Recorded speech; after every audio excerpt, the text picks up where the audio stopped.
Boa noite, Larissa. Então, gente, para você que está nos assistindo, hoje é a live, nossa live sobre violência doméstica. Nós vamos, você que está assistindo pelo YouTube e ainda não é inscrito, se inscreva no nosso canal, ative o sininho para as notificações, porque toda semana nós vamos estar postando vídeos novos a respeito de vários temas sobre saúde mental durante a pandemia.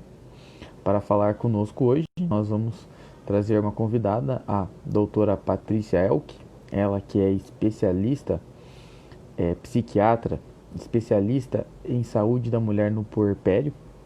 Então hoje ela vai estar falando com a gente sobre violência doméstica durante a pandemia. Só estou esperando um pouco para ver se ela tem algum problema. Daqui a pouco ela está aqui.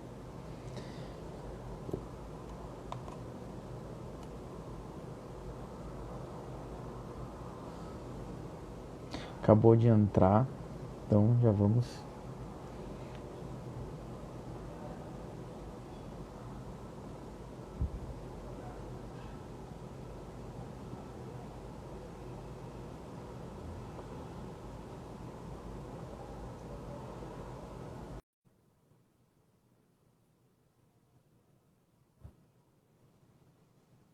Aí. Olá, doutora. Oi, tudo Tudo bom, bom? André? Tudo Tudo bem. bem? Tá Quanto me tempo, vendo né? bem? Tá me ouvindo bem? Tô bem. Sim, sim, Tô que bom. ouvindo bem. Obrigada pelo convite. Fiquei super Sim, feliz. isso. Então, doutora, hoje nós vamos falar sobre violência doméstica durante a pandemia, num panorama geral, assim, que abrangente todos os grupos. E para começar, o pessoal que não te conhece, eu gostaria que você se apresentasse um pouco, falasse um pouco Uhum, da sua história. tá bom. Bom, eu sou psiquiatra. Há alguns anos já atendo um público predominantemente feminino. Então, atendo basicamente mulheres no ciclo gravídico puerperal, que é a menina dos meus olhos, né? Psiquiatria perinatal.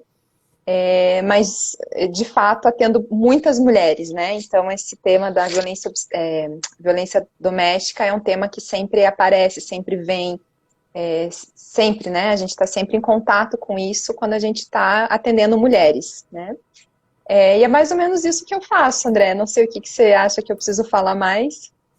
Não, tá, é só para o pessoal ter uma noção mesmo, assim, do Sou que você faz. psicoterapeuta, né? Sou psicoterapeuta. Minha primeira formação antes da psiquiatria foi em psicoterapia, né? Então, eu tenho um caminho um pouquinho diferente, assim, eu entrei pela psicologia e depois fui para a psiquiatria. Hum. Então, doutora, uma das questões assim, que a gente tem dúvida, não dúvida, assim, mas que a gente vê muito abordado, é a questão de como Uhum, a gente, o que que é a violência doméstica. Tem até uns ditados hoje que, graças a Deus, também está saindo um pouco daquela questão de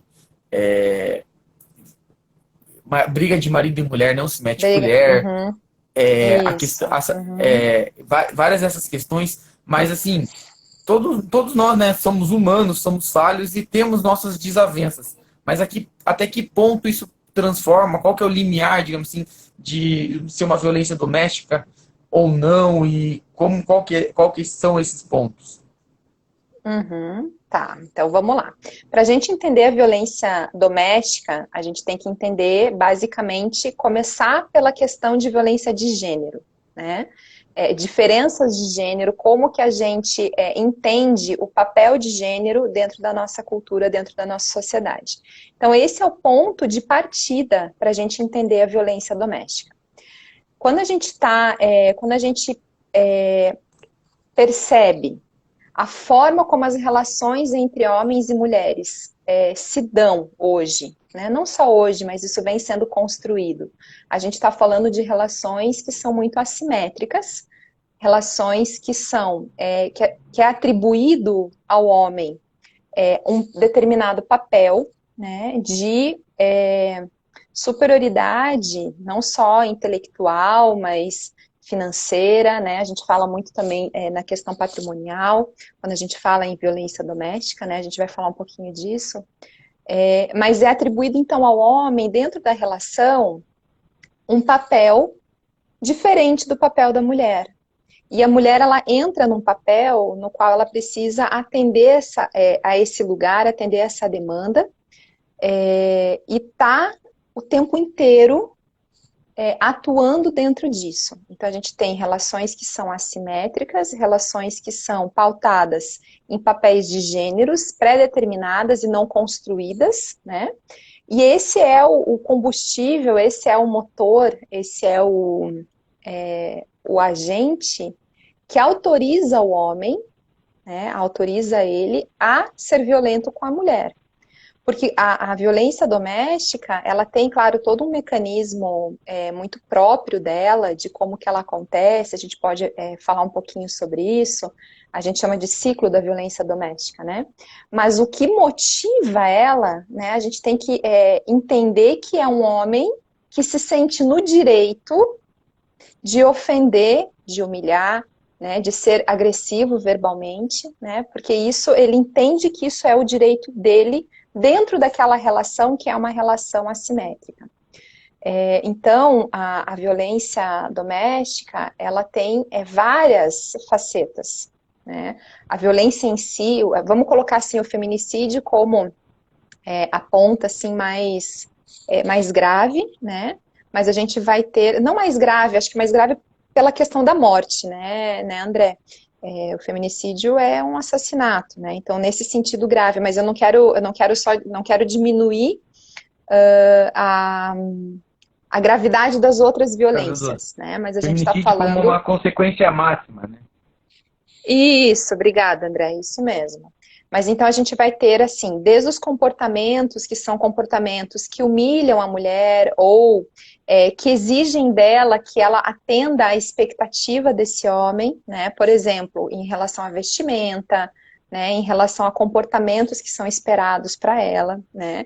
E aí qualquer coisa que saia do que o homem acha que é o adequado para essa mulher, ele se sente no direito de dizer isso para ela e de exigir que ela, então,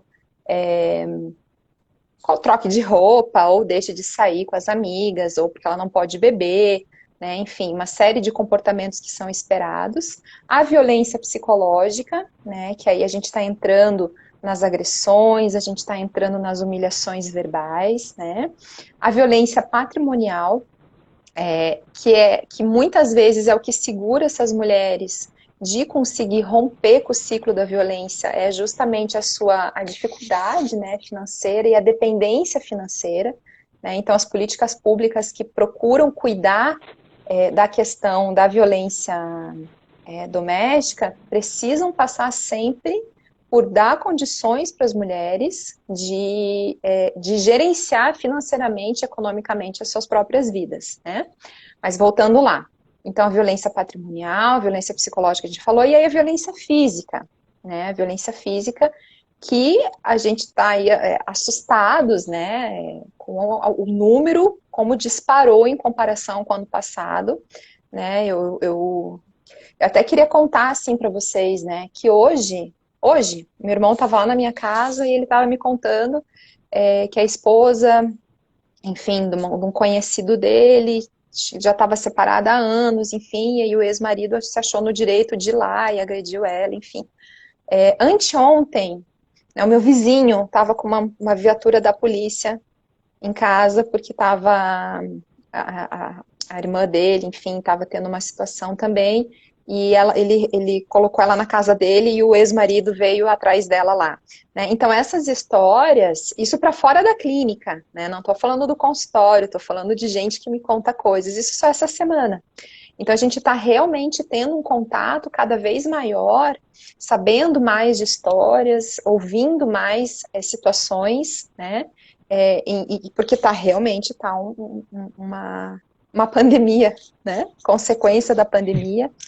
E também os números estão muito altos, né? A gente teve um aumento aí de praticamente 30% em relação aos mesmos meses do ano passado no mundo inteiro, não só no Brasil, né? No mundo inteiro.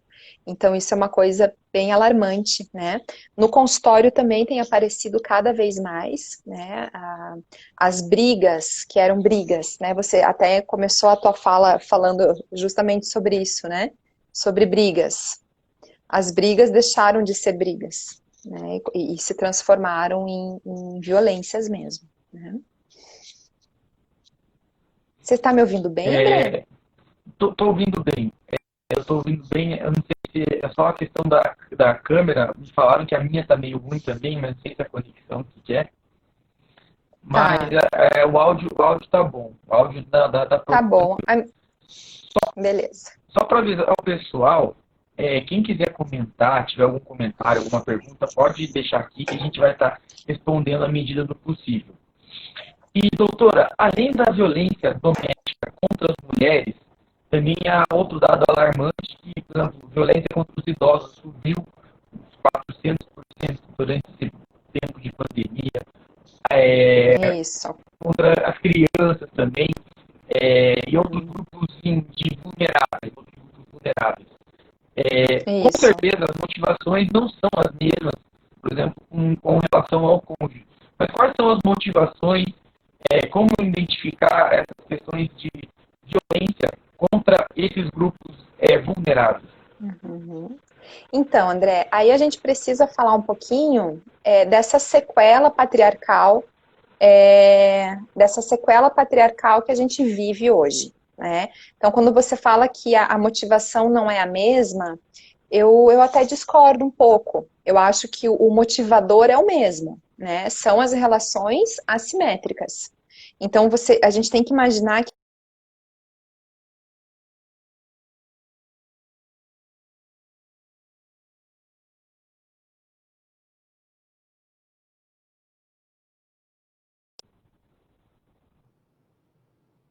tenha uma mulher agredindo outras, ou crianças, ou idosos, ou outras mulheres.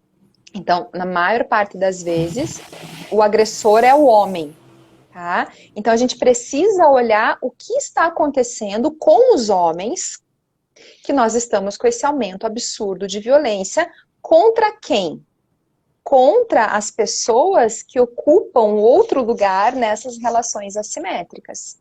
Que aí vão ser as pessoas, né, as mulheres, os idosos e as crianças. Então, o que a gente tem que entender? A gente tem que entender que a pandemia, ela trouxe uma precarização muito grande da vida. As pessoas estão isoladas, as pessoas estão sem renda.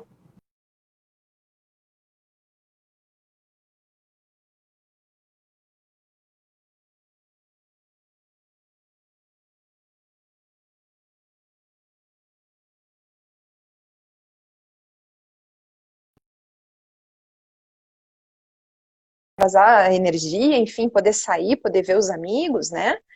E aí tem uma questão que é muito própria do homem, que é a questão do desempenho, né? Então, você imagina um homem fruto de uma sociedade patriarcal, né? Que acredita que ele precisa desempenhar, que acredita que ele precisa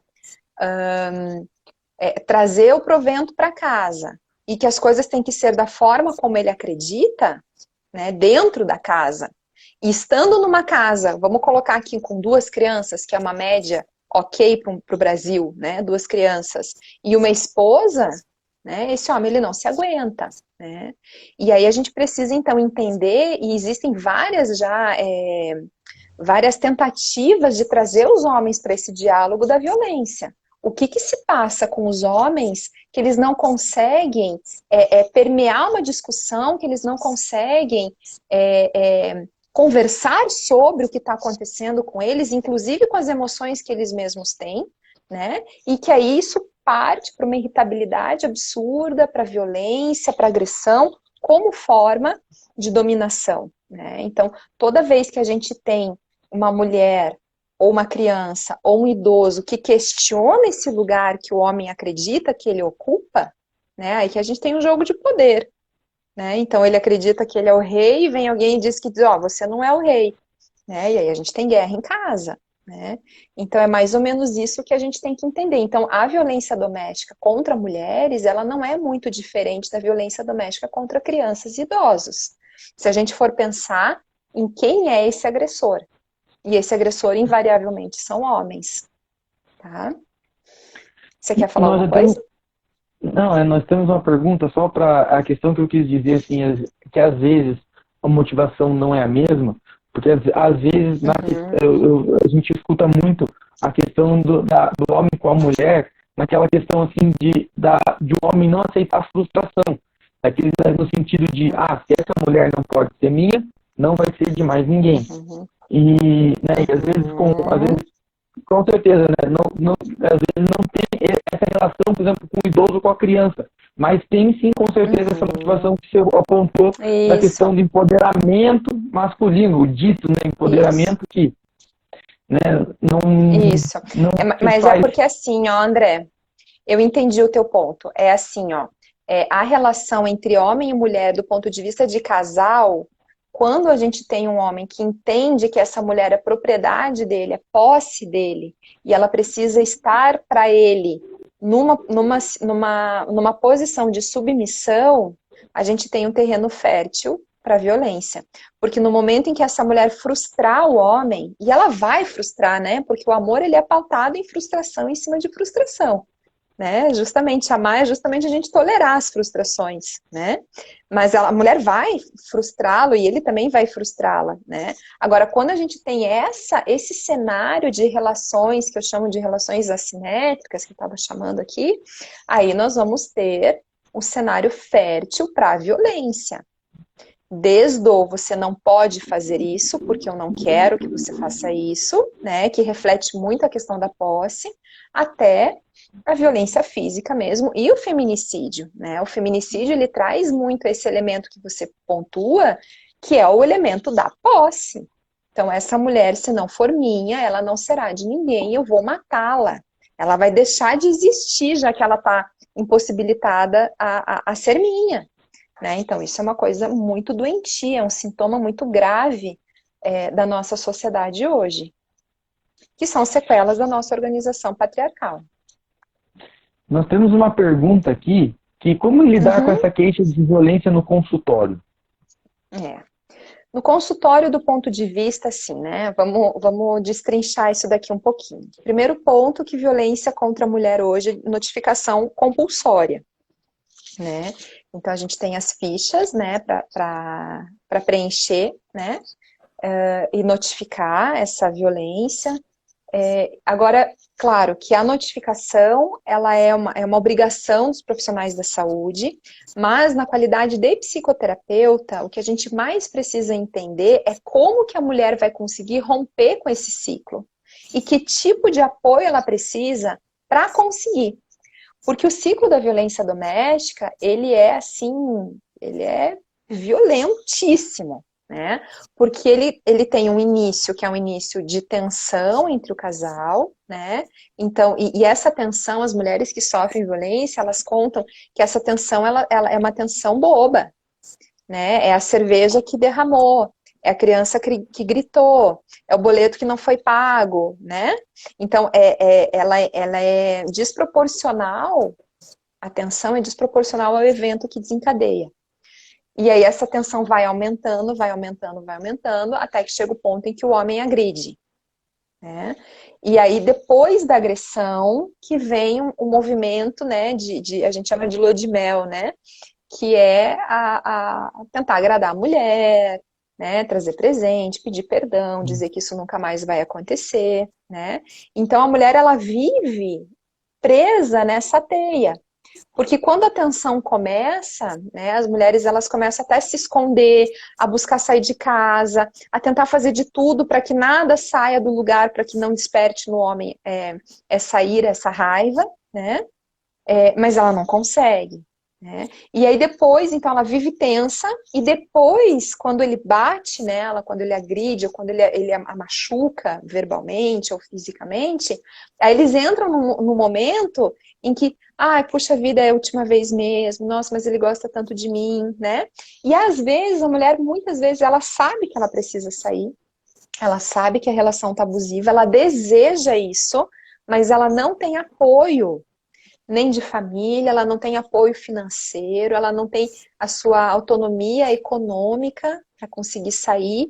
Geralmente envolve crianças, né, envolve os filhos, e muitos homens usam as crianças como forma de manter a mulher presa, né, nesse tipo de situação. Né? Então, no consultório, a gente tem sempre que procurar olhar para tudo isso. Como instrumentalizar a mulher, como oferecer para ela toda a rede de apoio que ela puder, né? E a gente tem políticas públicas boas para isso, né? Com que pessoas essa mulher pode contar, quem são os apoios dela, né? E lidar com os medos dela também, porque muitos agressores, eles falam para a mulher que se ela denunciar, eles vão matar elas de vez, né? Então essas mulheres, elas vivem presas nessas ameaças, né? Isso é uma coisa bem difícil, né? Da gente conseguir tocar nisso de uma forma que seja delicada e ao mesmo tempo eficaz. E prevenir o feminicídio, é muito triste perder paciente de feminicídio, né? Ainda mais quando você sabe o que está acontecendo, né? E como as pessoas, assim, ao redor, seja vizinho, familiar, pode ajudar nessas situações, assim? Como que a gente pode tipo, identificar e como podemos ajudar nessas situações? Olha, André, eu tenho algumas coisas que eu mudei radicalmente na minha clínica. E uma delas é perguntar sobre violência. Então, toda vez que eu recebo uma paciente nova, que eu não conheço, né, eu sempre pergunto: como é o seu relacionamento com o seu parceiro ou com a sua parceira? E aí ela, né, conta, enfim, eu sempre pergunto: acontece de vocês terem brigas? Acontece violência? Acontece agressão? Então, eu acho que a abordagem, a identificação, ela está muito relacionada à capacidade de nós darmos espaço para que ela manifeste. Então, por exemplo, vamos falar assim, vamos sair do consultório um pouco e vamos para o almoço de família no domingo, né? Quem é o agressor? O agressor é aquele cara machistão que faz piadinha. Eu ia falar palavrão, que bom que eu não falei. Né? Mas que faz piadinha tosca, né? É aquela Uhum. mulher que você percebe que é uma mulher presa, uma mulher que não desenvolve, ou ao contrário, que está buscando apoio e também não está encontrando, né? Alguns indícios, né, de violência é essa mulher também não aparecer, né? Porque às vezes ela está machucada em casa e ela não pode sair, porque as pessoas vão descobrir, né? Manga comprida, quando tá calor, porque um dos lugares de agressão né, no braço, né? Então, como identificar? Eu sempre acho que identificar parte do pressuposto de que nós queremos ver. E aí é muito simples, porque você olha para o rosto de uma mulher, né, e você consegue perceber o quanto de vida, o quanto de vontade de viver tem nesse rosto. Né? E as mulheres que sofrem violência doméstica são mulheres que passam por processos depressivos, que passam por processos ansiosos muito grandes, né? Algumas outras dicas, né? As crianças, então os filhos dessas famílias que têm a questão da violência doméstica, são crianças que também dão indícios, porque tudo que a criança mais quer é que isso pare. Então, seja num comportamento imitativo, né? Da criança também ser violenta, ou da criança reproduzir piadas ou brincadeiras que sejam machistas em relação a outras crianças, ou até mesmo em relação à própria mãe, né? Isso é bem comum, né? Ou um comportamento muito introspectivo, a criança muito tímida, muito calada, né? E as marcas na criança também, né? Às vezes as crianças acabam querendo defender a mãe, acabam apanhando junto, né? Então, como identificar é mais ou menos isso. A gente percebe um casal que a gente percebe um casal, quando você conversa com o casal na fila do pão, você percebe que tem alguma coisa estranha ali, né? E aí eu acho que o mais importante é a gente sinalizar para essa mulher que ela tem saída, que ela tem possibilidade de se livrar disso, que você está ali para ouvi-la, né? Porque muitas vezes as mulheres, elas não querem grandes ações, elas precisam tomar essas ações, né? Mas ela saber que você está ali para ouvir e está ali para, enfim, para mostrar possibilidades, mostrar caminhos, às vezes já é o suficiente. Uhum. Lembrar também, né, que nós temos disques denúncias, né, que a gente pode estar Isso. acionando, 190, o 100, 180. Diz que sempre. Isso. Tem agora o aplicativo do Ministério da... Ai, Jesus, eu nunca sei o nome do ministério, né? Porque é o Ministério da Mulher, da Família, né? Mas tem o aplicativo do ministério, esse ministério grandão. Tem um aplicativo que não esqueci o nome também, mas é um aplicativo onde você consegue fazer o boletim de ocorrência e pedir medida protetiva pelo aplicativo, né? Então, isso foi um grande avanço, né? Entre tantos retrocessos, foi um grande avanço, né? Foi uma forma de diminuir a burocracia, a ida até a delegacia, né? E por aí vai. Então, sim, denunciar é importante, as mulheres precisam saber que existe isso, né? E muitas vezes, assim, né, André? A quebrar o ciclo da violência doméstica, ele nunca é simples, sabe? Não é uma coisa que você senta com o agressor e conversa com ele, né? E fala para ele, puxa vida, olha só, você está me batendo faz 5, 6, 10 anos, então eu gostaria que agora a gente parasse com isso, porque eu vou sair de casa, né? Então nunca é assim. Então muitas vezes, quando a mulher decide, ou quando ela tem a oportunidade e ela se sente apoiada, ela toma uma decisão meio de supetão. Quer pegar as crianças, pegar quem mais mora em casa e ir embora, né? Ou acionar a polícia e tirar o agressor de casa, né? Então são sempre situações muito dramáticas, são situações que sempre causam muito desconforto, né? E a gente eu escuto todo dia. Pessoas me contam todos os dias, puxa, fulano apanhava, faz 13 anos que apanhava, e ninguém sabia, né? A ciclana lá, olha só, foi casada 2 vezes e os 2 parceiros agrediam, né? Então, são situações bem graves, né? Bem graves. Acho que nada mais covarde, né? Que bater no próximo, né? Seja em mulher, criança, idoso ou no outro homem. Verdade. E essas situações de violência trazem muitos problemas, não só físico, como problemas também psicológicos, sofrimento, tanto às vezes para a mulher que está sofrendo, quanto às vezes para a criança também que está vendo e muitas das vezes também sofrendo e vendo. Quais são essas complicações que toda essa violência pode trazer? Tá. Então, para as mulheres, invariavelmente, sintomas depressivos, né, graves.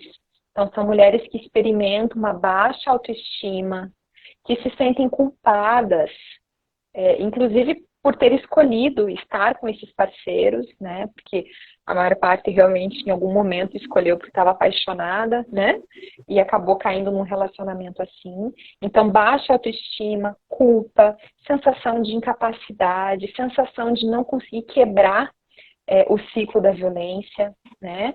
Ansiedade, né? Então são mulheres que têm dificuldade de dormir, porque elas nunca sabem como que o marido vai vir para a cama para dormir com elas, né? Tem um outro dado importante que eu vou comentar aqui com vocês, que é o estupro, né? Então a gente tem uma ideia de que o sexo sem consentimento, ele é estupro quando ele é com o cara que você está saindo, ou com um namorado, ou quando é por um desconhecido que comete esse crime na rua, enfim. Mas dentro do casamento, em casamentos nessa configuração, é super comum que são os estupros dentro de um relacionamento, dentro do matrimônio, né? Então as mulheres, inclusive, precisam reconhecer isso, né? Que não é porque é o marido que ele tem o direito de fazer sexo com ela quando ele quer. Isso é uma relação construída entre 2, né?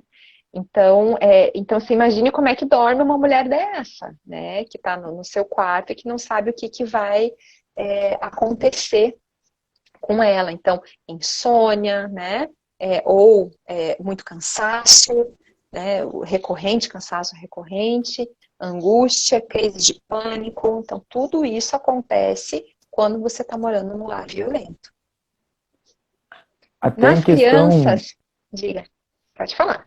Não, eu ia comentar só um adendo, até a questão da autoestima, porque até tem um ditado que diz, né, que fala assim que a verdade, na verdade, pode ser uma mentira contada muitas vezes, né, vira uma verdade. E eu Isso, fico isso, imaginando quantos absurdos essa mulher passa ouvindo diariamente desse agressor, isso, porque não isso. até chegar à agressão física, existe um caminho aí de uma agressão verbal muito forte até chegar à agressão física, né?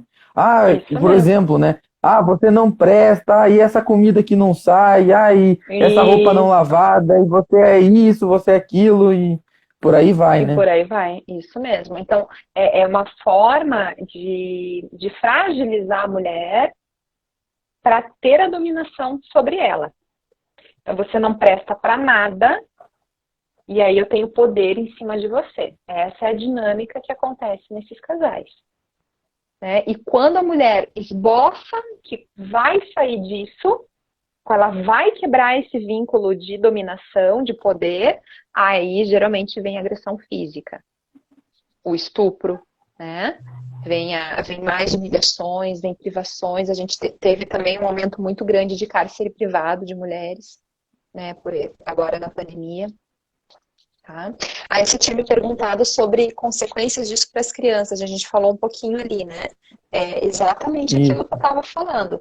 Tanto a imitação do comportamento agressivo, né? Então, crianças que ficam agressivas, que quebram coisas, que maltratam outras crianças, outras meninas, e as mães, irmãs, né? Que se sentem nesse direito porque estão imitando o pai, quanto o avesso, né? Que é uma restrição, uma introspecção, uma criança que fica mais retraída, porque é uma criança que está vivendo o tempo inteiro com medo.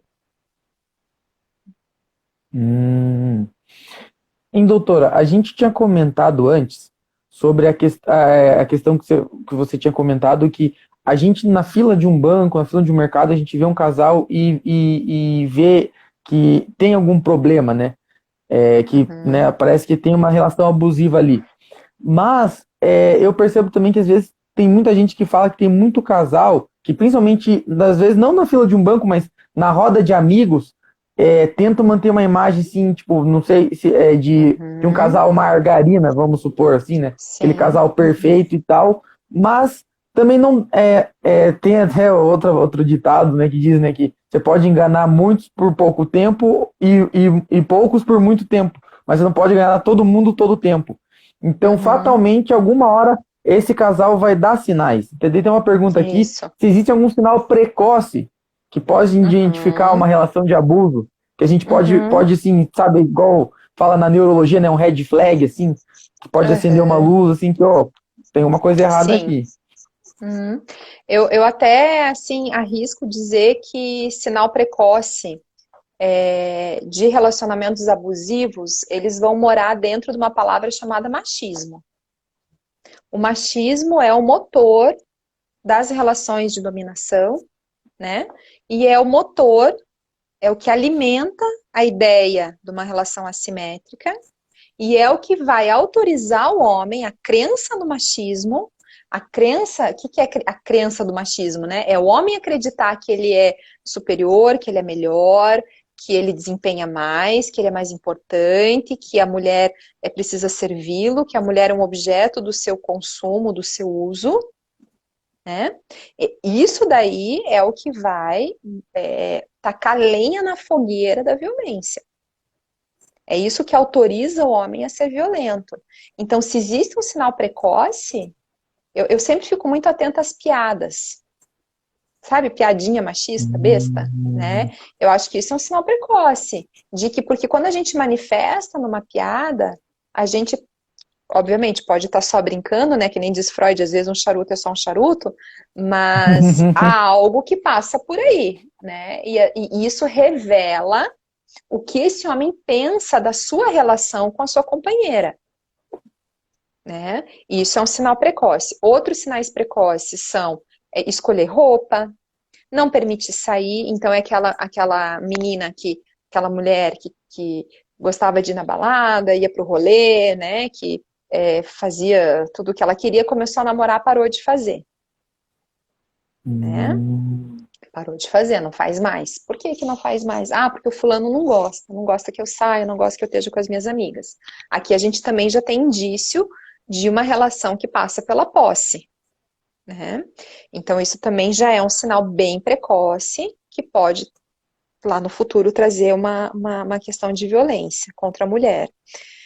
Outros sinais precoces, eu não consigo nem pensar em coisas que não passem por uma ideia de machismo, né? E é muito legal a gente pensar nessa questão de sinal precoce, porque quando a gente começa a debater violência contra a mulher, relações de gênero, né, isso tudo que a gente está conversando aqui, essas sequelas do patriarcado, né, e por aí vai, a gente começa a pensar como a gente educa mal os homens, né, as mulheres também, né, como nós reproduzimos bases de uma educação que é uma Antigo, né? educação uma educação que fomenta esse tipo de comportamento, né, e que autoriza que esse tipo de coisa aconteça.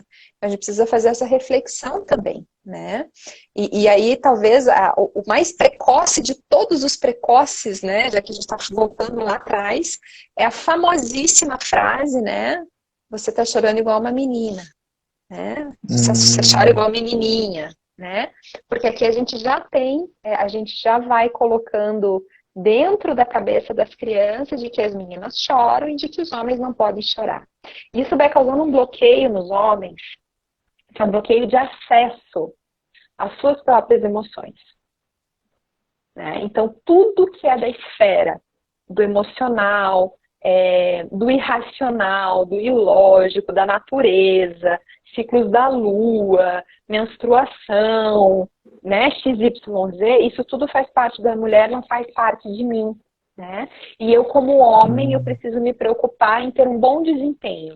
E é isso, e ponto, né? E aí a gente passa uma vida educando os meninos assim, né, que não pode chorar, que não pode brincar de boneca, que não pode brincar de cozinha, que não pode abraçar o amigo, que não pode beijar o amigo, né? E por aí vai, né? E aí a gente chega lá na metade da vida, que é quando eu recebo homens aqui, por exemplo, no consultório, que é célebre, né? O exemplo clássico, né? Como você está, fulano? Tudo bem. Ok? Bem como? Bem. Bem, né? Mas como que é esse bem? Normal, né? Normal, isso, normal, né? Então é uma falta de educação emocional. Porque a gente acha que emoções são coisas inferiores porque são coisas de mulheres. Né? Então, quando a gente pensa em estratégias de prevenção de violência de gênero, a gente precisa pensar em educação de crianças, em discussão sobre gênero, sobre papéis de gênero. Né? Diga. E tem a questão também, né, que geralmente, não sei se contigo acontece também, esses pacientes só vai se abrir com você lá pela quinta, sexta, sétima consulta, depois de muito esforço. Até lá não tô bem, hoje tá legal, não, normal. Mas é que, André, assim, ó, a gente tem que entender, André, assim, ó, que o nosso papel como terapeuta é instrumentalizar esses homens a reconhecer suas próprias emoções. Porque ele não fez isso a vida dele inteira. Entende? Ele não sabe qual que é a diferença entre raiva, ódio e um sentimento de traição e inveja. Ele não sabe. Ele não acessou isso, porque isso era coisa de mulher. Ou tá tudo bem ou não tá tudo bem. Né? Você sabe que tem um livro que eu sempre recomendo para os homens que vêm aqui comigo lerem, que se chama Emocionário.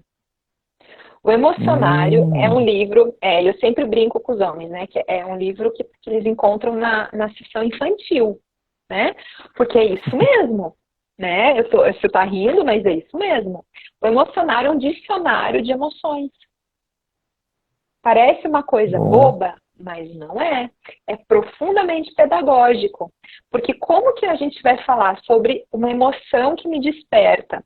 Quando cai o pirex da geladeira, e isso me gera muita raiva, e eu tenho vontade de bater na minha mulher, como que eu vou trabalhar com isso quando eu estou com um agressor, se ele não consegue reconhecer isso dentro dele? Que tipo de emoção é essa? Né? Então, passa por sim um caráter pedagógico, um caráter educacional, de identificar as emoções, nomear essas emoções, articular essas emoções com as suas expectativas, para depois a gente conseguir chegar a discutir papéis de gênero, né? Porque nós nem chega lá, né? Uhum. Até nessa questão, né, como você falou, né, o Freud às vezes fala, né, charuto às vezes é só um charuto, mas tem a questão também, às vezes, da entonação também, às vezes a pessoa faz piadinha só sobre aquilo, ela ri de um jeito diferente, são, assim, alguns detalhes, né, doutora? Isso mesmo, isso mesmo. A gente tem uma pergunta aqui agora, da questão dos deficientes físicos. Como a doutora vê a questão da violência em pessoas com deficiência física? É outro tema super comum, super difícil, né, de abordar, da gente conseguir tratar, de identificar. Quanto mais incapacitante a deficiência, mais difícil de identificar a violência.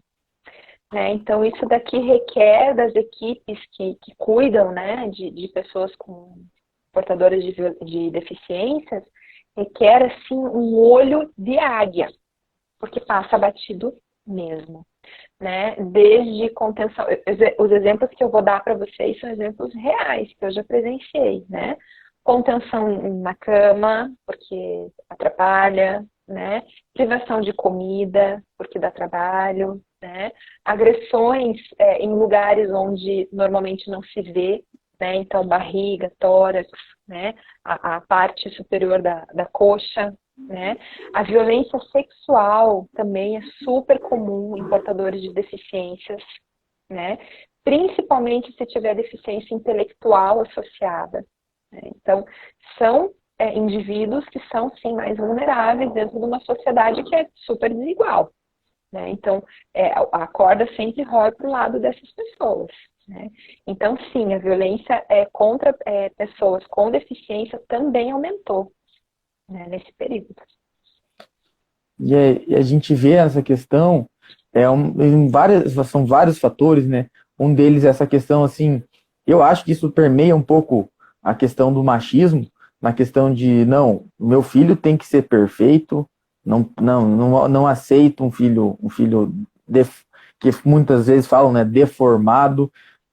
A questão também, assim, além do trabalho, tem muita a questão da pessoa com deficiência física, a questão da falta de conhecimento. Então tem que, né, às vezes a pessoa não aceita, não quer buscar saber um pouco mais da doença do seu familiar ali para estar ajudando e tal, porque é mais complicado, né? E daí essa parte da ignorância se transforma, né, em uma violência. Mas sabe, André, que isso que você está dizendo é verdadeiro, né? Mas o motriz para o ato da violência é a relação desigual. Né? Então, não existe um reconhecimento do agressor de que aquele outro sujeito é um sujeito direito, de desejo, né? Que tem a vida, tem as coisas que ele gosta. Esse é o motriz da violência. É o não reconhecimento do outro como sujeito. Né? Porque aí, se aquele não é sujeito, eu posso me apropriar dele da forma como eu quiser. Né? E isso também acontece com portadores de deficiência, né? Porque também não se atribui que esse portador de deficiência é um sujeito da própria vida.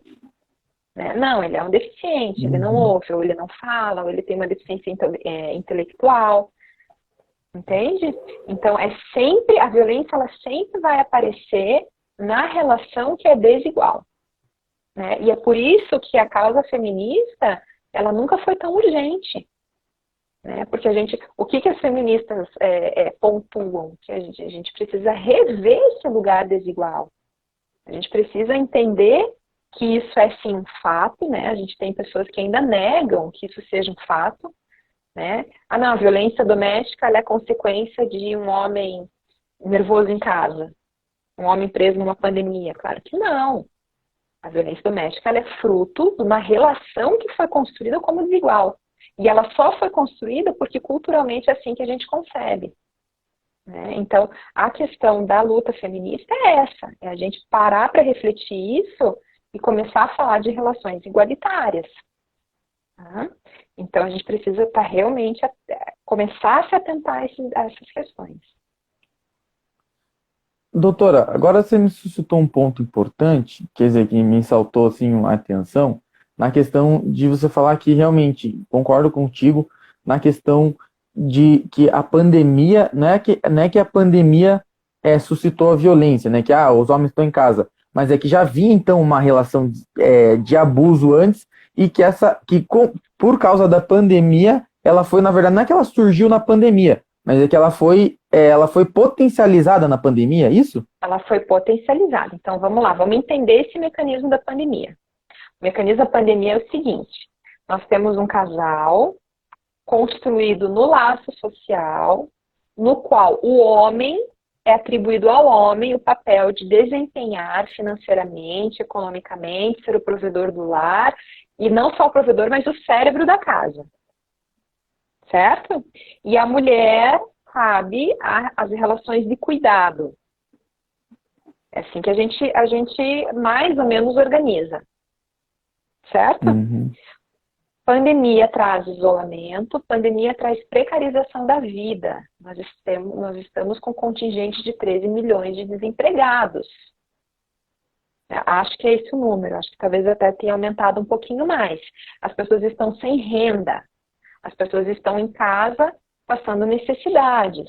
Né? Então, como é que isso impacta? Isso vai impactar no papel que o homem não está conseguindo exercer. Quando o homem não pode exercer, ele cai na frustração. Estamos falando de um homem que acredita que a sua relação construída com a sua esposa é uma relação de dominação, que ele tem direitos sobre ela de posse, de dizê-la como que ela deve ser ou não ser.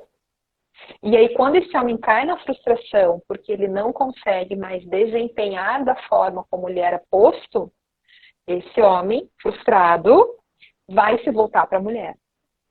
E vai se voltar para ela, às vezes como bode expiatório, né? Então tá tudo ruim por causa de você, né?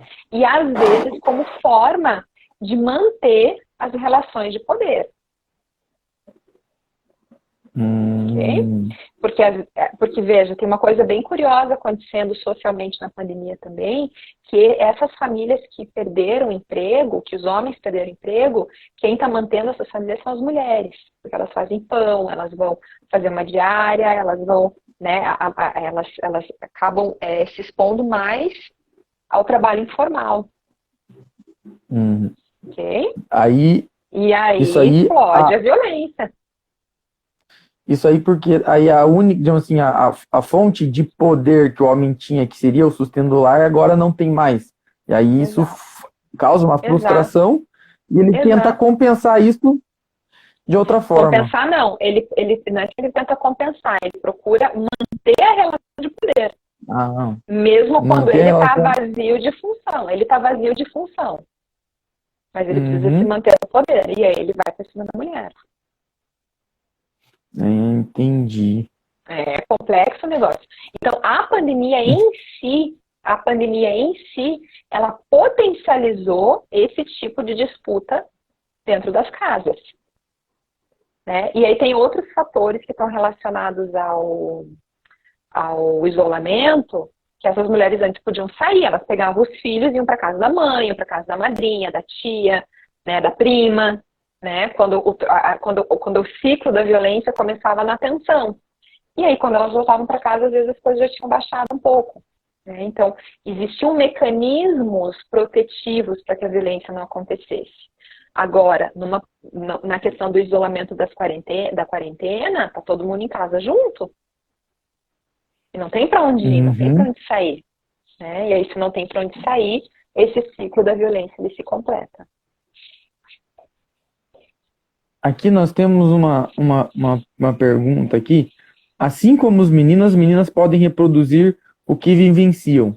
Como você vê a questão do combate à violência levando em conta esta questão cultural, que a mulher involuntariamente pode reproduzir? Ah, sim. A gente está falando, quando a gente fala de violência, de questões de gênero e tal, obviamente que isso passa pelos dois mais gêneros. Né? A gente reproduz, sim, inclusive as mulheres reproduzem. Então, é muito comum mulheres que foram vítimas de violência a vida inteira educarem as suas filhas como se aquilo fosse algo natural. E aí eu trago muito forte o nosso olhar, né, meu como psiquiatra, teu, daqui a pouco psiquiatra também, né, André? Né? Tudo certo, né? Então, assim, tudo o nosso certo. olhar de estranhamento, a gente precisa olhar para essas situações e fazer aquela cara famosa, né? Oi? Né? A gente precisa questionar isso. A gente precisa parar de rir de pergunta machista. Porque o machismo, ele impacta os homens, a gente aqui está falando muito dos agressores, mas ele também impacta as meninas. Muito. Né? E geralmente a manutenção disso tudo se dá a partir das próprias mulheres.